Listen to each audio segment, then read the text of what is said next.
Hello and welcome to another edition of JCN's Gameplay and Waffle, and this time we are in the magnificent Stellar Blade with the gorgeous Eve in one of her fantastically skimpy outfits. And as ever with the JCN Gameplay and Waffle videos, we're going to do a bit of the game, give you some sense of the game in real time, and so what I thought we would do, in fact this is the second take. The first take, the microphone was way too high, it was deafening, my voice boomed like some dragon, so we are I'm doing another one.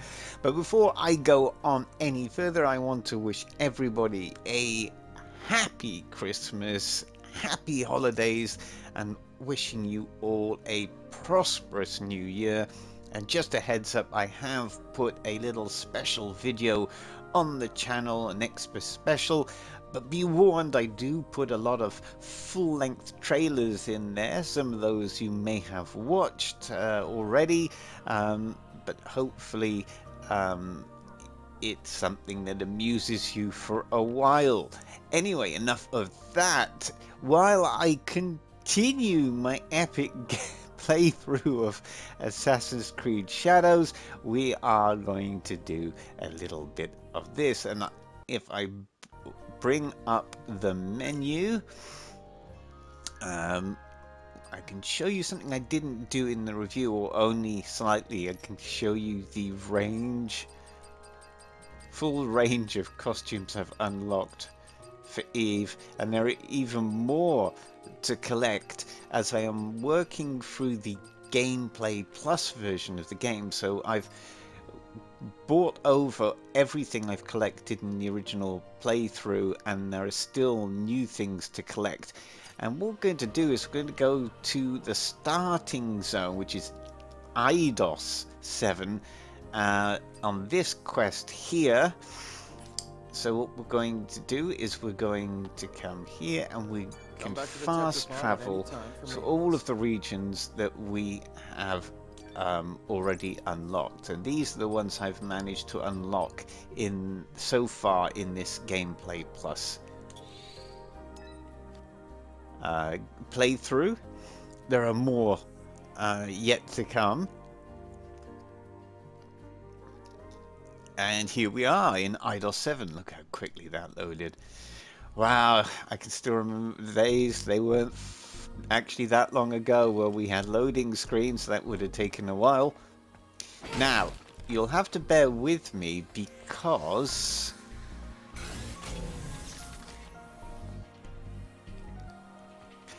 retrieve Chateau Molac in Eidos 7. So I think I know where I'm going with this. Bear with me a little bit with the controls, because I am very acquainted with the Assassin's Creed Shadows controller setup now. So the muscle memory is leaning towards that within Shadows. But I think I remember pretty much everything. Look how beautiful this game is. So what I think I'm going to do is I'm just going to travel through this and defeat some baddies along the way. And I have a feeling I know where it is. So we might... Oh! We'll go through, and then next opportunity I have to fast travel, we will go to a different area.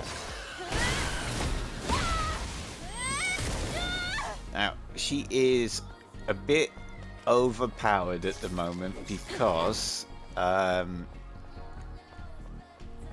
she has all the skills and powers she got from the first playthrough, and still improving those, so she's getting even more powerful as we go along. I'm still on, I think, the easiest version of the game. As I said in the review, this is because the game tends to have a staggered timing when it comes to enemies. And so that isn't such an issue when you're dealing with the normal type of enemies you see here. But it becomes a bigger issue when you have the big boss fights. Look at that. You get a lot of QT response time kind of events happening in combat, and lots of opportunities for things like counterattacks. Maybe I can show you some of those as we go along. Now, the interesting thing about this is normally when you have a mission, it shows you it on this compass, but it's not showing me. I have a feeling I know where it is. Oh, how did you miss that? Got to be careful with those exploding barrels because they don't actually explode instantaneously. They have a little delay on them. So, well, some do and some don't, is what I'm saying. Don't need to go in there. I think we can take a shortcut this way. Music is absolutely fantastic. See, now normally on the normal playthrough that enemy's quite tough because it's shielded. Well, it has a shield, it carries a shield, but I just obliterated it. Absolutely obliterated it.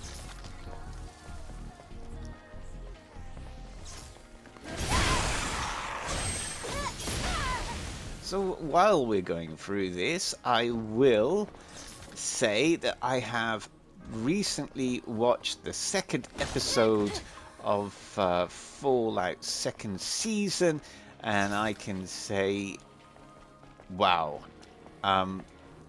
it's very impressive what they are doing. It's still way too early to do a review. I'm going to have to wait until the season has actually ended for that, because, you know, I don't know how I'm quite going to feel about it towards the end. It will depend on where the story's going, what other things they get up to. But one thing I can say is that it's definitely Fallout. It's very much Fallout, but it's got a completely unique identity, and it is extremely dark. In fact, arguably, some of the ideas and things that go on, especially with reference to this second episode, are very, very dark. But they juxtaposition that with dark humor, which is a trademark of Fallout. And what I have to say also is that that could have easily gone very wrong. Oh, I almost pulled off a counterattack there. If we get a more powerful enemy like this one, we might be able to do it. I've got to remember how to block. It's just that. Like I said, many of the attacks are... Ugh! I'm trying to get hit. Let's see if I can get him to do a... There. Oh. Unfortunately, he's got a defensive ability which ruined a different kind of counterattack to the one I was showing you. So, what I was saying... yes, so it is darker. They've juxtapositioned the dark humor in it, and it would have been all too easy to get that wrong. In terms of the way that the script is put together, or even the editing and everything. So with creating this live action experience with all the best will and intention in the world, you can have a script that's balanced, but when it actually comes to the compilation at the end, the editing, that script can be ruined by scene selection and by the way it's put together. So initially the script can be well balanced, as in this case, between dark humor and very more serious tones, and then when it comes to the actual end product, that gets skewered and the timing's out. But in this case, not at all. They've nailed it. Now, Eve doesn't have a problem with diving or staying underwater. I'm not going to reveal why that is, but you don't have to worry about a breath bar or anything like that. And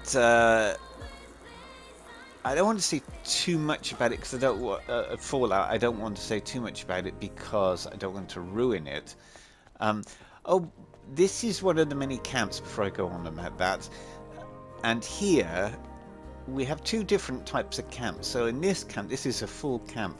We can buy items. We can sort out our skill points. We can rest and recover. So if I rest and recover here, as you'll see, if you look at the bottom left, all of my health will come back.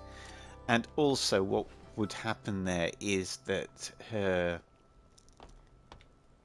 health items here, so she has a range of health items, the tumbler being the main one, a healing over time lingering potion, another healing potion, and an area effect healing field which you can drop at her feet, which can be useful in boss fights, not always because you tend to be moving all the time. The repair console here allows you to upgrade her equipment. Let's see if I can actually do one of these. Can I? I don't know if I've got enough. No, I haven't got enough materials. She has to craft her collected looks. Exospines you'll learn about in the game, and the drone you'll also learn about that in the game.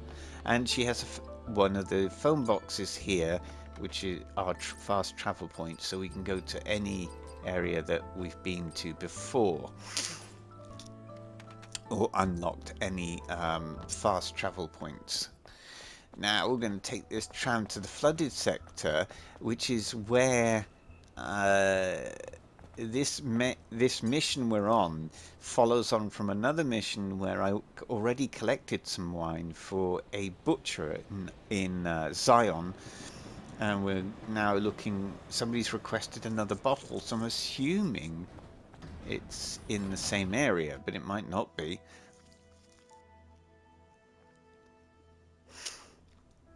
Look at the lighting and the shading, everything. The color palette's fantastic.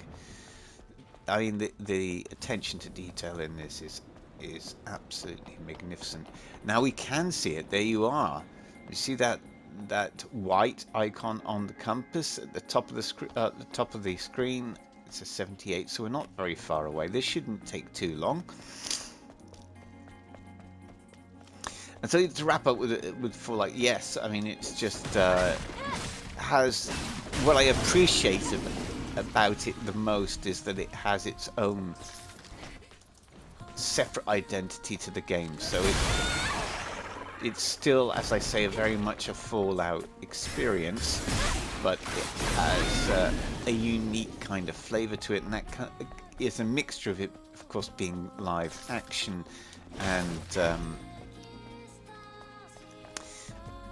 the performances. I mean, that does make a big difference, having these fantastic actors really immersed in their roles and delivering things. I mean,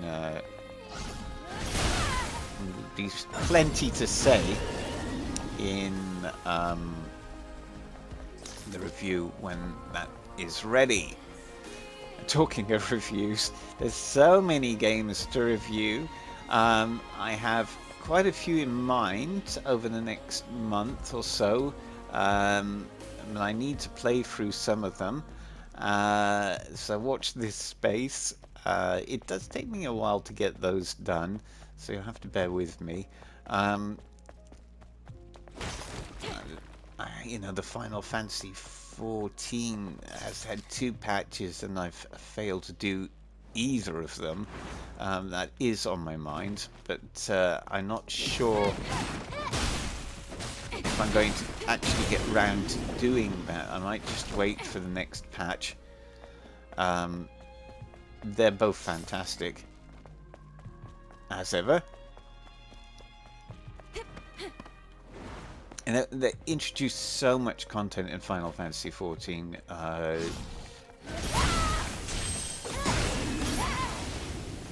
But there are, you know, the next review, I want to get Assassin's Creed Shadows done, and then I'm thinking about, well, it isn't. Sorry, back to the mission. It is in exactly the same place.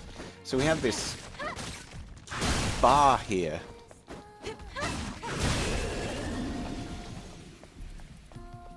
Right, there it is. Well, that was simple enough. This is Chateau Moulac. Only one bottle left. We've done it. Oh, I continue to make lots of silly excuses for not making videos. We have completed our mission. So I think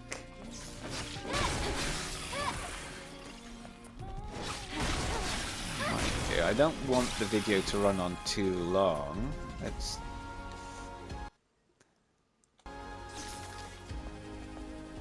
might go back and briefly show you a different area.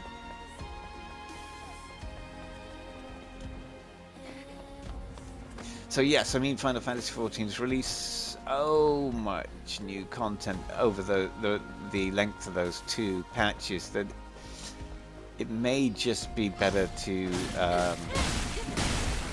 wait for the next patch to do a review. But I may do that. But the priority for me at the moment is to do Shadows, and then I have a couple of other games that I want to not only play but review.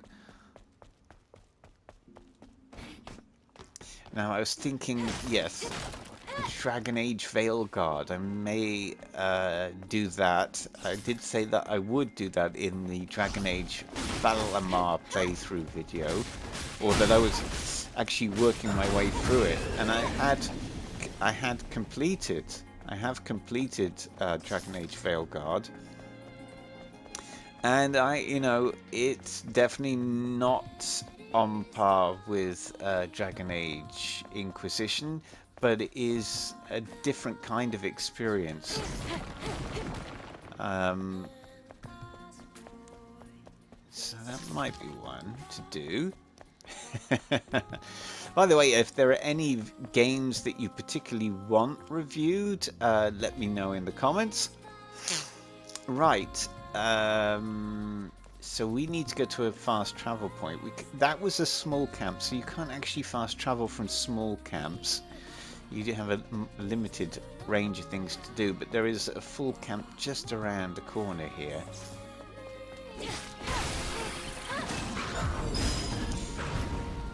Oh, I got the... Now that's what happens if you get the timing wrong.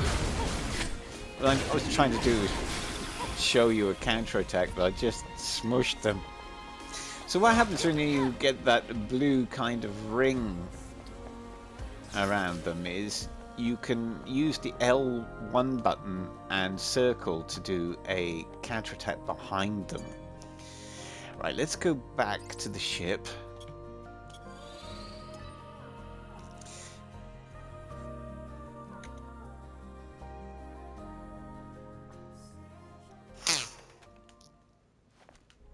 And quickly show you the Great Desert, I think. I trust you, but don't like.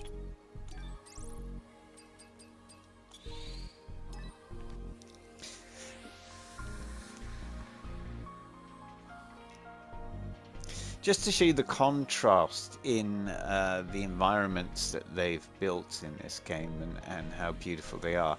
Now this area really reminds me of Nier Automata's huge desert landscape, but it's much more vibrant and larger and it has more things to do. But we have an oasis in the middle of it where you can go fishing. She can actually do fishing. And the great thing is she can sprint. If I get her going, you'll see her sprint very quickly in a while. So she starts like this, and then after a while she picks up speed. Is she going to pick up speed? Are you going to actually go super quick for me? Or is it because... There. See that little speed boost? So let's just show you some of the... Oh, we've got one of these lurkers. Now that might be a good time to do a counter on them. Let's see if we can do it.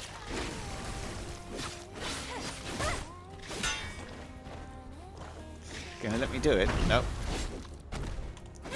Maybe not with this. No, not with that enemy type. I'm so desperately trying to show you a counter. Let's try this bigger guy.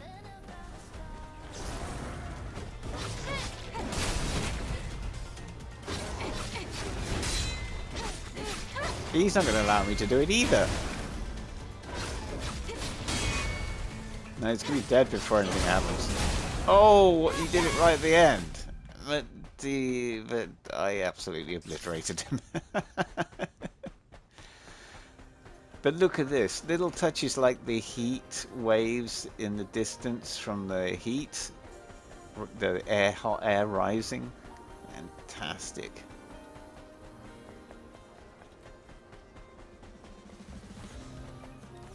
The animation's fantastic. Get a real sense of flow in this game. But yes, as I've said in the review, the combat can be a little... With the larger bosses can be a little tricky. Well, we're heading to something called a Beast Levoir, which is another area of exploration. So what I'm going to do is I'm actually just going to head there, and then we'll leave it there, I think, just to keep showing you the environment, show you how well built it is.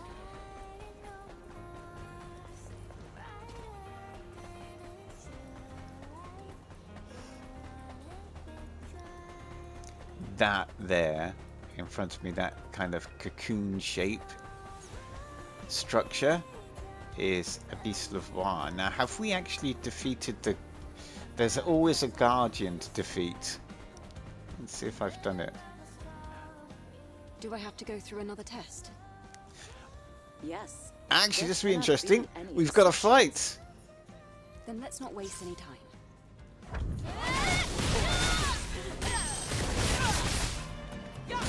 Oh! Now, they are quite tough. Normally, of course, but Eve is...